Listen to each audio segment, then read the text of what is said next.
It's Serenade to a Cuckoo by Roland Kirk, made famous by Jethro Tull. Wow. So imagine, I always make a joke, I should probably be standing on one leg while I play this, if you remember Ian Anderson, because he used to play his flute and hop around. Yeah, that's where I first heard that tune. And I now teach actually with that tune because it's in fifth position. And people go, oh, that's pretty easy. Yeah, okay. I'm very much of a historical guy. So could you please tell me, what was your introduction to this instrument, the harmonica? Well, I grew up in England in the 50s, a little after you. Yes. And when I started listening to music on my little transistor radio, speaking of transition of technology, to pirate radio stations that weren't the BBC.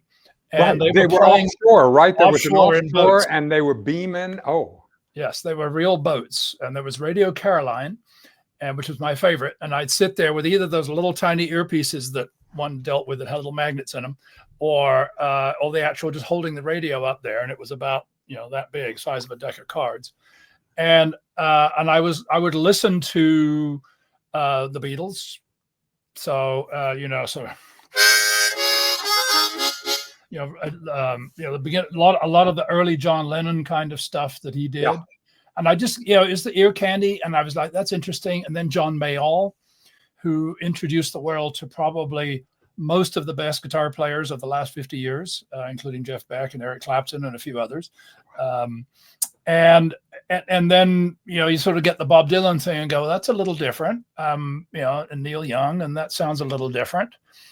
And then a certain gentleman called Larry Adler, who was actually blacklisted from the United States, I think in the about the time I was born in the mid 50s. And he was living in England. And so he was playing classical music on one of these, a chromatic harmonica. And so it was he was the sort of definitive harmonica player. In fact, it said that Lennon would call this a harp and this harmonica. We now believe that was his lexicon, although he's not alive to confirm it. And so I was listening to that. So roll the clock forward. I'm in North America. I've been here I in about mid 90s. A very good friend of mine who was a craftsman, artist, and musician, mostly for himself, had throat cancer, and he had a stoma. So all of a sudden he had a stoma here, and he had to talk like this. And three of us friends would go over and play music with him once a week as part of his recovery from his treatment, to give him something to do. And he was playing guitar, and I would sing occasionally songs like Moondance, which was one of my favorites. In fact, we named this ranch after that song. And about 2/3 of the music they were playing was things like Django Reinhardt. It was a lot of instrumentals. And so I was like, well, I can't sing on the instrumentals. I don't want to sit here like a bump on a log. I'd like to participate. And so I got out my little Casio, which was about this long, and tried that. And my piano playing was not as good as my singing. I had learned classical piano playing growing up, but not for very long. And John said, well, I can't play this anymore. Would you try it? And so, I started playing a diatonic harmonica. I still have the one he gave me in there. He passed away 5 years ago. So I went home and started doing that. And it turns out that within a week or two, I was playing Django Reinhardt. Wow. Right here. Were you were in music though? You were in sound, and this is from the engineering standpoint, right? At that time? I had done some very early when I was at college at Cambridge University. I went into a record store and got press ganged into being a volunteer sound man with a rock and roll band, which had some pretty famous people in it. Mike Oldfield was a friend of the drummers, and the drummer used to play with Mike Oldfield, and I actually met him.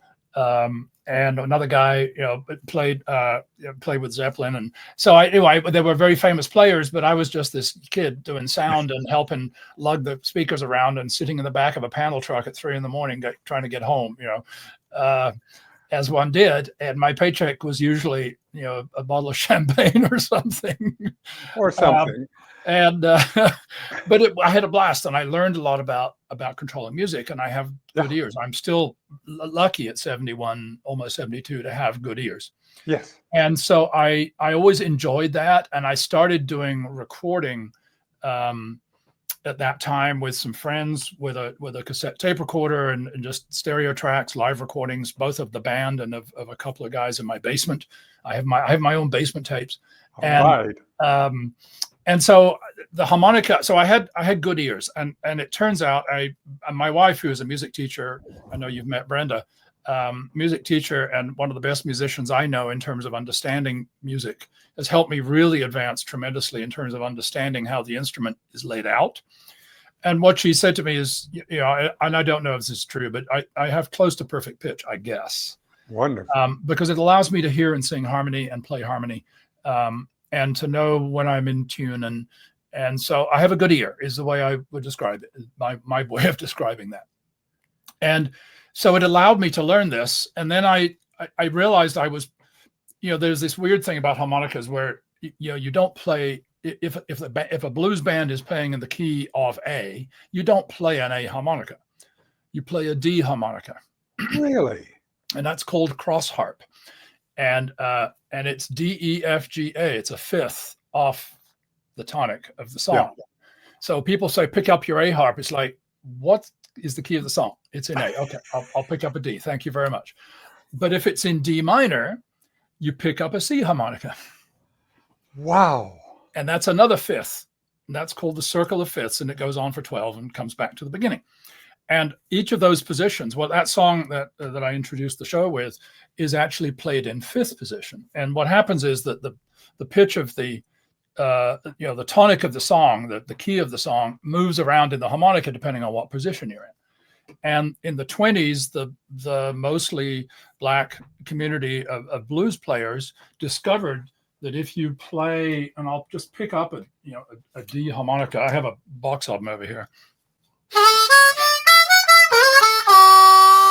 You can do these amazing bends on this instrument because there are sonic gaps between the blow and the draw of each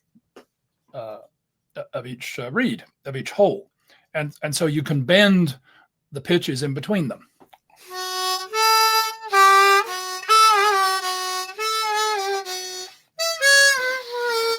That's 5 notes on one hole. And so then you spend the rest of your life doing that really, really well. And learning how to play things like Take 5, which has, chromatic walk-ups in there on, with all of those, and it's all a tongue motion and Bernoulli's theorem and stuff like that. So I really took to the instrument. I enjoyed it as a really interesting thing to do. And I was playing things like Summertime. And then I met a fabulous blues player who lived in Austin, but from Southside Chicago, called Gary Primich. And Gary said, you're playing third position. I was playing a D harmonica and we were playing Summertime. Yeah. And it was in E minor and I was playing it on a D harmonica. And I thought I was playing an A because everybody told me that that's what you do if you play an A as a D harmonica. And so finally I went, oh. And then I went to Brenda and Brenda explained, and the lights went on and I went, okay. And so that sort of took me into, it really gave me a jump up. Lovely. And I then met some local harmonica players in Austin, Texas, where I was living at the time. And they had a harmonica club and still do called Austin Hoot Harmonica Organization of Texas. And there are several in different cities, one in San Antonio, Houston, Dallas, and Austin, and Abilene. And we would get together and be careful what you're good at. I was invited to be on the board of the nonprofit to help keep that moving. And so for 3 years, I started, once a week going out and playing music with all these amazing players like Guy Forsyth with the Asylum Street Spankers and J.B. Henry, who was my only real sort of dedicated one-on-one teacher I've ever had. He sadly passed away about a year ago and was a fabulous chromatic player, which led me to pick up this instrument with the button. And this one is laid out like a piano keyboard. So if you think about it, without the button in, it's classic chromatic scale. But if I put the button in, it's a half step up. Those are the black notes.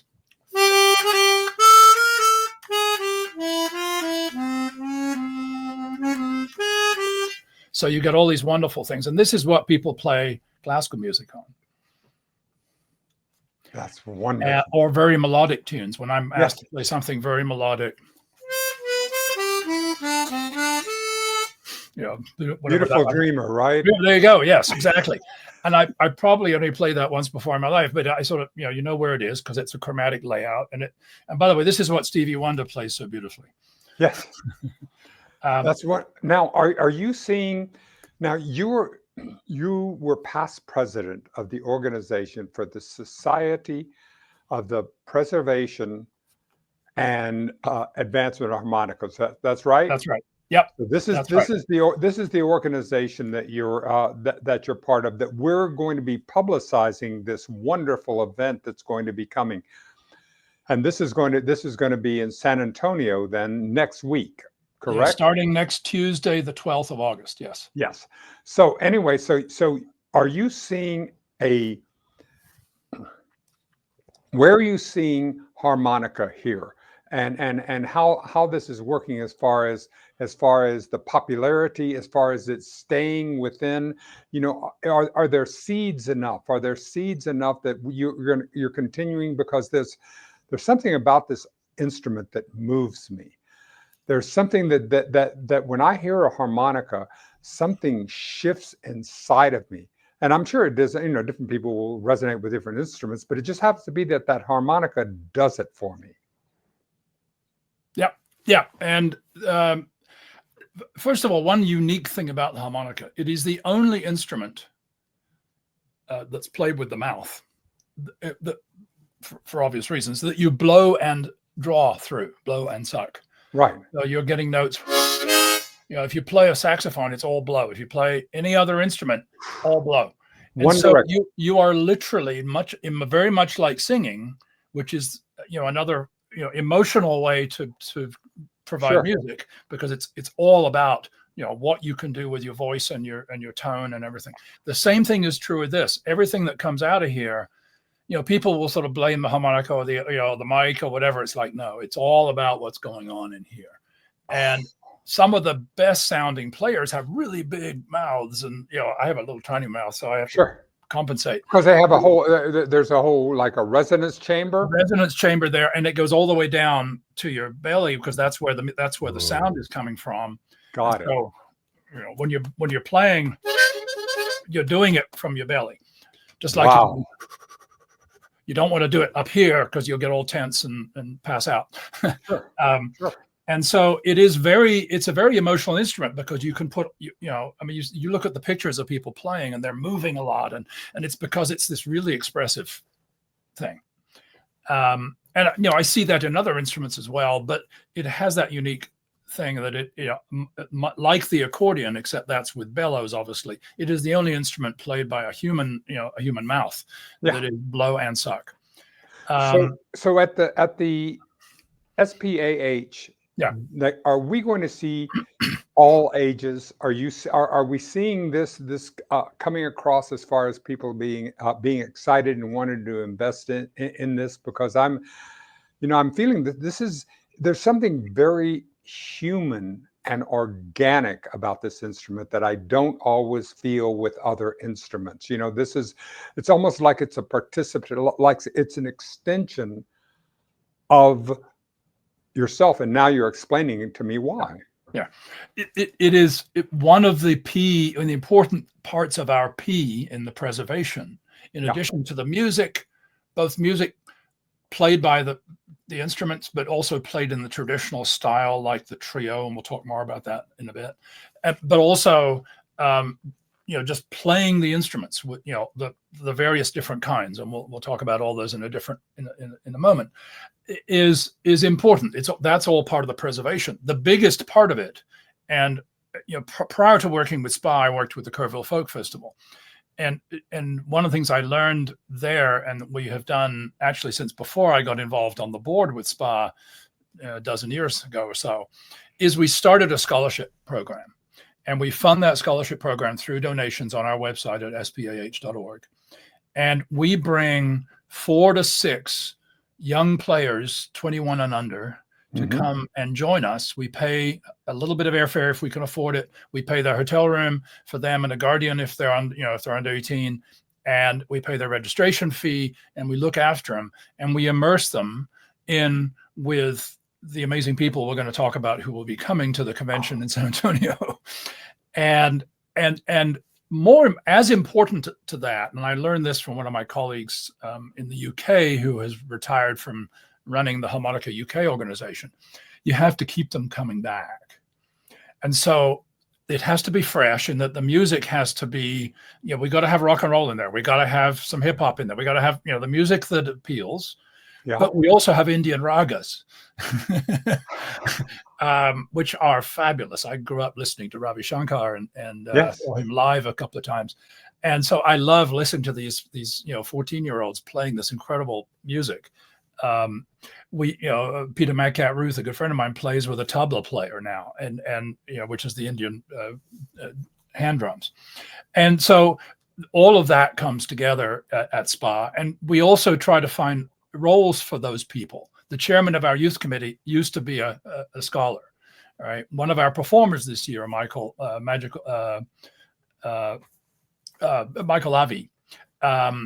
is a former scholar. Nick Clark is now performing all around the country and around the world, is highly sought after by Hohner and is endorsed by Hohner, was a former scholar. So bringing those kids up and then giving them a place to come and be a stagehand, to learn sound, to be in the AV team, to learn video, to help with the seminar program, whatever they'd like to do.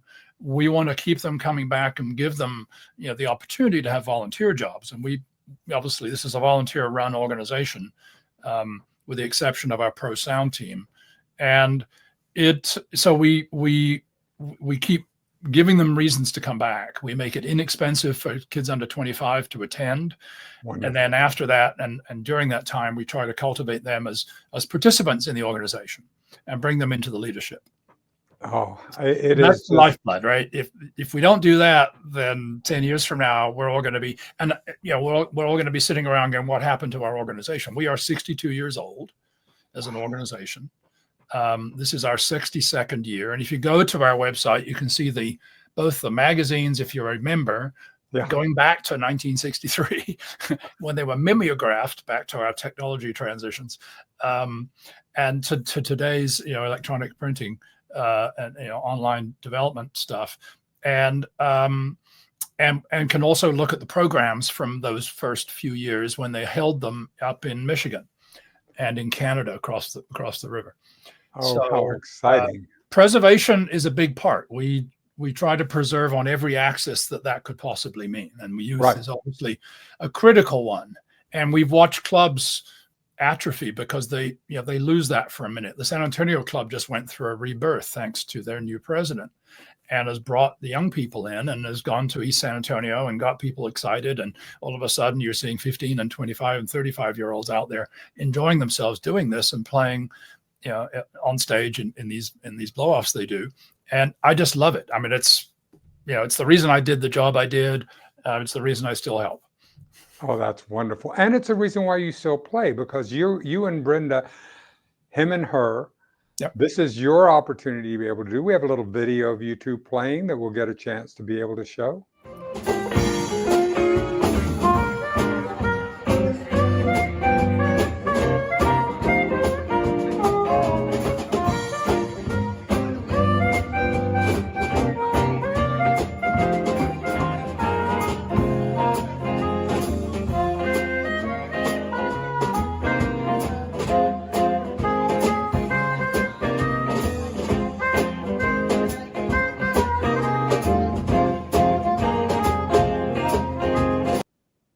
Oh, that's just wonderful. That's just wonderful to be able to see, to be able to perform, and it just feels like that this particular instrument is something that's has a timeless quality to it.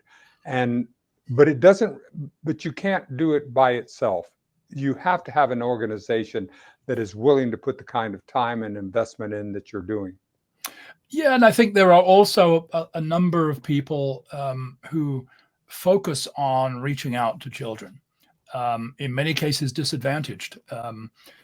Brenda and I used to go to Schreiner University in Kerrville, Texas, and participate in a program that went on for about 30, 40 years every fall. And they bring 400 kids in school buses to a green pasture in September, and they'd have ropers and they'd have some camels, and Brenda and I would have 400 harmonicas, and we would teach 400 kids how to play Mary Had a Little Lamb in 3 hours, 10 at a time, here, and we give them a harmonica donated by one of our friends like Honer, and send them away with that harmonica, much to the chagrin of their parents probably, but hopefully a few of them come back and go, hey, I need to buy a better one of these, and and try this out for real. But you hear them playing around the campground afterwards. How lovely is when we talk about entry, like, all right, if I'm going to do an oboe or a saxophone or this, there's a pretty high entry just to get to that very first place. Mm-hmm. It seems like that the harmonica is something that would give us an entry, like it's, when you talk about gateway drugs, this seems like is a gateway into depths of music that they would not have before. I absolutely think so, and I don't want to upset the recorder fans, but I think it is much better than the recorder, which is often used as that that gateway, because even if you can't make a single note, all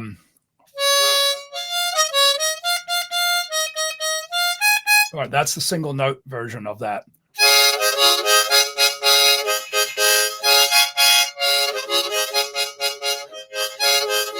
That's the multi. So that's how we teach the kids to play it. Just relax your mouth and just play it. And then if you want to learn how to play a single hole, okay, we'll spend some time on that. And there are a couple of ways that people do that in terms of narrowing the gap down or using your tongue. But you can learn very, very quickly. You can also learn to go and drive the adults mad. But but you have that railroad sound, that well, you also got the right. I love that. That's it. Oh, it is. I also have friends in Scotland and also some here. Donald Black in Scotland is a lovely Glaswegian. His friend Donny. He came over and they play Scottish tunes, reels, and it just amazing. And he did it for 50 years on British television, and there's a number of American players and teachers who do that as well. Some of them will actually change the harmonica, because you can tweak these reeds pretty easily if you know what you're doing. And you can certainly hire people to do it for you. And they'll put a drone in that bottom part. So you actually sort of can have the bagpipe drone going on while you're playing the reel. Wow. So you can play Scottish music on it. Yes, it's very popular in Scotland. How many people are you expecting at the have registered that are coming in next week? We normally expect somewhere between 400 and 500. San Antonio, we are at the Hilton Palacio del Rio, which is right on the Riverwalk. It was built for the World's Fair there in the 60s, in about 6 months, with concrete blocks, basically. And it's a high-rise hotel, but because it's right in the middle of town, and that's something I tried to pioneer. We used to be out sort of at airport hotels a lot, and what I tried to do was bring us into the culture a little more in the city. And so it's a little more expensive, but we have a really strong registration. I've been very pleased. We obviously get great rates from the hotel for advance booking. That's now closed. But we'll probably get 50 walk-ins. We have 30 or 40 volunteers, And so when you add that to the paid registration, it'll be a good 450 people. And we have a banquet on Saturday night. We usually seat about 450 for the Saturday night banquet. Oh, wonderful. Well, so from all over the world, right? I mean, we get people coming from Argentina, from Italy, from England, Scotland, Germany, you name it. So what do you want to close us off with? What are you interested in talking about that we haven't talked about, Michael? Well, in terms of if anybody wants to participate in the convention, go to spah.org. You can actually have it on the console. It'll be right there, and they can watch online. All the concerts will be streamed with 3-camera shoots from the main stage by our audiovisual team.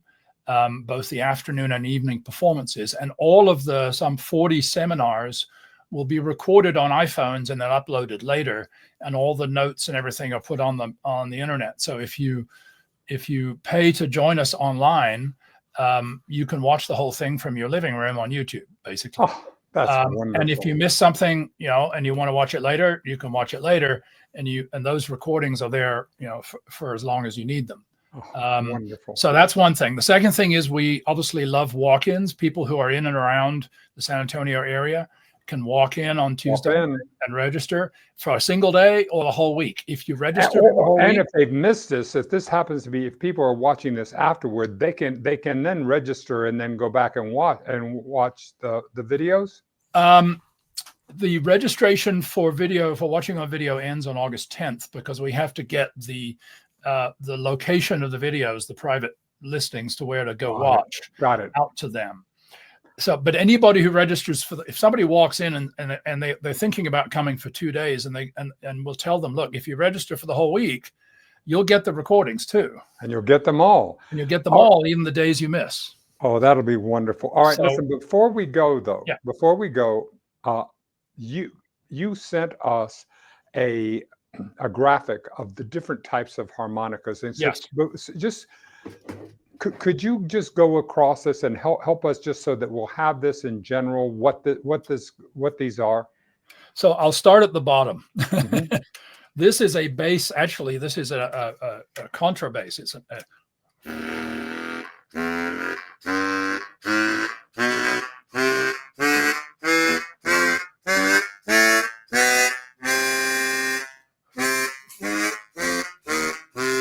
so you got the sharps, the black notes on the top and the white notes on the bottom. This is played.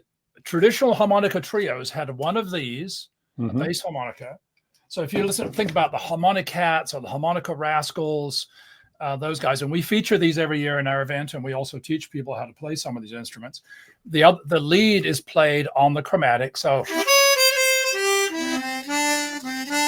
right, and then there is this monster that's about 3 feet long that is a chord harmonica, and it has chords, major and minor chords, up and down this thing. And usually, if you watch some of the old videos of people like Johnny Paleo, I used to watch him in England. He played at the London Palladium, and I used to watch him on black and white. And they're it's constantly going back and forth. And so you get this little short guy, about 5 foot nothing, playing this huge harmonica, and so it becomes sort of a ham up thing, right? And they have a lot of fun with it. The diatonic harmonica, which is obviously the least expensive and fits beautifully in the pocket.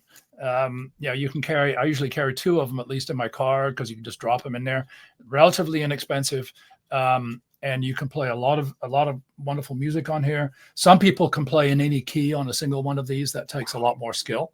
And then this thing called a tremolo, and somebody gave me one of these. I am not a master of this. This is a tremolo.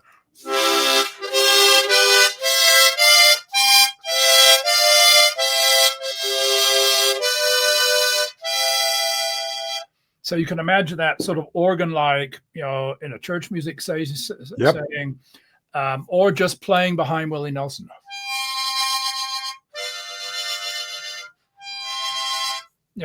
Just playing little pieces behind there. I'm an accompanist as a harmonica player. Brenda plays lead, and so I have a great fondness for Mickey Raphael and what he does for Willie and for Chris. Wow. And like him, I'm not one to, when you ask me to pick a tune to play, I'm like, well, I need a guitar player. But there are a few like that, and Take Five, that I can play without one.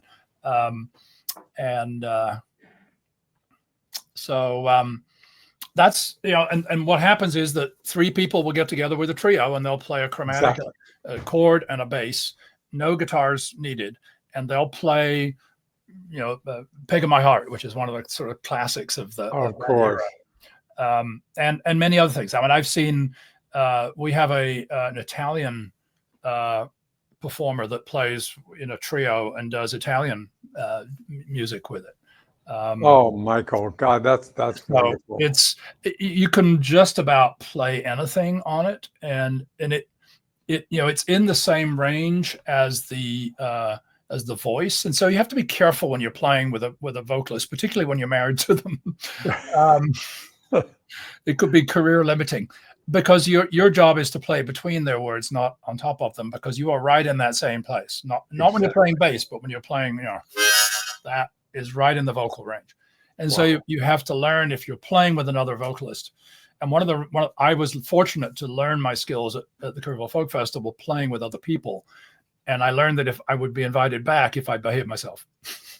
Exactly. And this is how you do it. And the Kerrville Folk Festival is known around the world. It is really one of the big deals, one of the big folk festivals. And we have a harmonica workshop there every year in which I help teach.